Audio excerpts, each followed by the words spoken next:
Sir, बदलापुरातील एका तरुणीच्या माध्यमातून एक व्हिडिओ सोशल मीडियाच्या माध्यमातून समोर आला होता आणि त्यानंतर अनेक बांधव त्याच्या भावना दुखावल्या गेल्या होत्या. गुन्हा दाखल करण्यात आले, काय नाही? यामध्ये बदलापूर ईस्ट पोलीस स्टेशन अंतर्गत आपण BNS ऍक्ट नुसार गुन्हा दाखल केलेला आहे. यात संबंधित व्यक्ती आणि त्या व्हिडिओत असलेली आणखी एक व्यक्ती अशा दोघांवरती आम्ही गुन्हा दाखल केलेला आहे.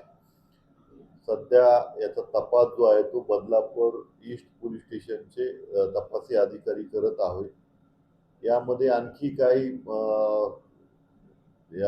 पुरावा जो आहे त्याचं विश्लेषण करून पुढील कायदेशीर कारवाई करण्याची आम्ही तरतूद ठेवली आहे.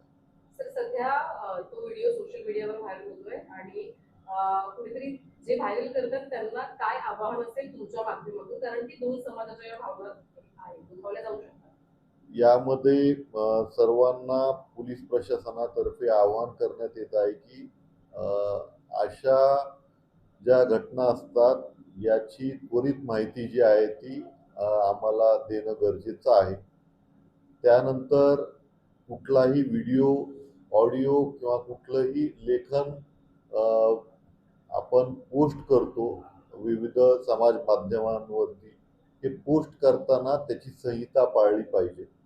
विनाकारण आपण दोन समाजामध्ये तणाव निर्माण होईल, धार्मिक भावना दुखावल्या जातील अशी कुठलीही कृती करू नये. यामध्ये असं केल्यामुळं कुठलीही घटना घडली आणि असं प्रशासनाच्या निदर्शनास आलं तर तो आपण कायदेशीर कारवाई त्यामध्ये करणार आहोत. तसं बघितलं तर असं करणंही कायदेशीररित्या गुन्हाच आहे.